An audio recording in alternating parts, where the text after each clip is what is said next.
আসসালামু আলাইকুম। আজকে মোটামুটি সারাদিনই বৃষ্টি হচ্ছে। সকাল সকাল আমরা কাজে চলে গিয়েছিলাম, কাজ থেকে এসে পুকুর পাড়ে বসেছিলাম। বৃষ্টির মধ্যে হঠাৎ করে আমরা একটা প্ল্যান করলাম যে পুকুর থেকে মাছ ধরা যায় কিনা বড়শি দিয়ে। যেই চিন্তা সেই কাজ, আমরা বড়শি নিয়ে পুকুর পাড়ে আমাদের যে ঘরটা রয়েছে সেখানে চলে গেলাম মাছ ধরার জন্য। বাইরে যেহেতু হালকা গুড়ি গুড়ি বৃষ্টি হচ্ছে, বাইরে দাঁড়িয়ে মাছ ধরাটা আমাদের জন্য একটু কষ্টকর, কারণ হচ্ছে বৃষ্টিতে ভিজে মাছ ধরতে হবে। যে কারণেই আমরা আমাদের পুকুরের ভিতরে বানানো যে ঘরটা রয়েছে সেটার মধ্যে দাঁড়িয়ে মাছ ধরার চেষ্টা করছিলাম। স্বাভাবিকভাবে পুকুরের মাছ বৃষ্টি হলে তেমন একটা চলাচল করে না, ওরা স্থির অবস্থায় এক জায়গায় দাঁড়িয়ে থাকে, যে কারণে বড়শি দিয়ে এই মাছ ধরাটা একটা অসম্ভব ব্যাপার হয়ে দাঁড়ায়। তবুও আমরা চেষ্টা করছিলাম, কারণ এখানকার মাছ অনেক বড় বড় সাইজের মাছ, একটা বা দুইটা মাছ পেলেই আমাদের ইনশাআল্লাহ হয়ে যাবে। যে কারণেই আমরা ট্রাই করছিলাম যে মাছগুলি ধরা যায় কিনা। তো বড়শি দেওয়ার কিছুক্ষণ পরেই আমরা মোটামুটি সাইজের একটা শোল মাছ পেয়েছিলাম, কিন্তু শোল মাছটা আমরা ভালোভাবে আটকে রাখতে পারিনি, এই মাছটা চলে যায়। যেহেতু গুড়ি গুড়ি বৃষ্টি হচ্ছে, এই বৃষ্টির মধ্যে বড়শি দিয়ে আমরা অনেকক্ষণ চেষ্টা করার পর মাছ ধরতে না পারার কারণে একজন চলে গিয়েছে জাল দিয়ে এই মাছগুলি ধরার জন্য। তো জাল দেওয়ার সাথে সাথে মাছ উঠবে, এটা তো স্বাভাবিক একটা ব্যাপার, পুকুরে যেহেতু মাছ আছে। তো আলহামদুলিল্লাহ মোটামুটি একবার খেয়াও দেওয়ার সাথে সাথেই আমরা বেশ কিছু মাছ পেয়েছি। এরপর আব্বা এসেছে মাছ ধরে দেওয়ার জন্য। তো আব্বা এসে আমাদেরকে কয়েকটা পাঙাশ মাছ ধরে দিয়েছেন, কারণ আমরা যেহেতু মানুষ অনেক, একসাথে অনেক লোক আমরা কাজ করে তারপরে বাড়িতে এসেছি,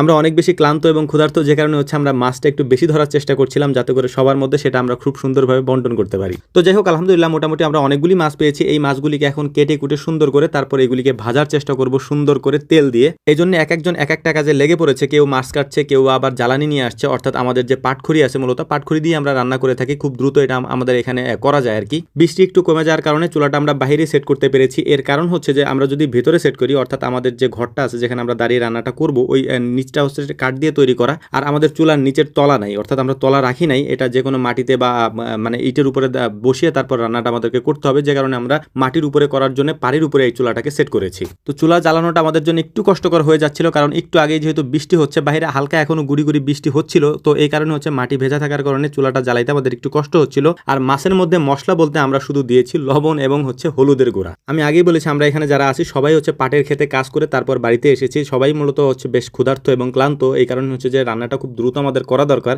অর্থাৎ সবাই বাড়িতে গিয়ে খাওয়া দাওয়া করতো। সেই খাওয়া দাওয়াটাই মূলত আমরা হালকা এখানে কিছু করার চেষ্টা করতেছিলাম, যেহেতু বৃষ্টি হচ্ছিল গুড়ি গুড়ি। আমরা অনেকগুলি মাছ ধরেছিলাম, তার মধ্যে আমরা বড় সাইজের সিলভার কাপ এবং বড় সাইজের পাঙাশ মাছগুলি রেখেছি, এবং বাকি মাছগুলি আমরা বাড়িতে পাঠিয়ে দিয়েছি।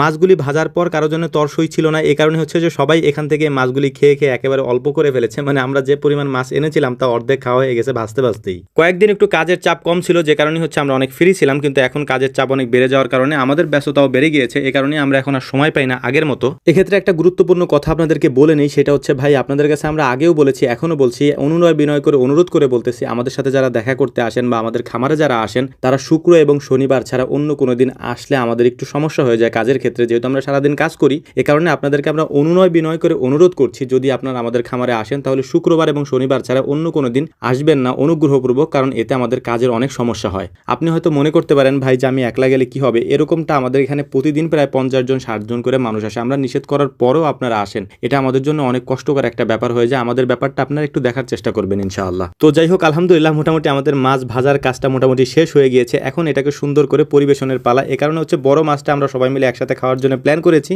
এবং বাকি যে মাছগুলি আমরা ভেজেছি ওই মাছগুলিকে ভাগ করে সবার মধ্যে দিতে হবে। এর কারণ হচ্ছে যে একজনে 4-5টা করে নিয়ে যেতে পারে, এজন্য সুষম বন্টন করার জন্য মাছগুলিকে ভাগ করে সবার হাতে আমরা পৌঁছে দিচ্ছিলাম। তো আমাদের জন্য দোয়া করবেন। আসসালামু আলাইকুম ওয়া রাহমাতুল্লাহ।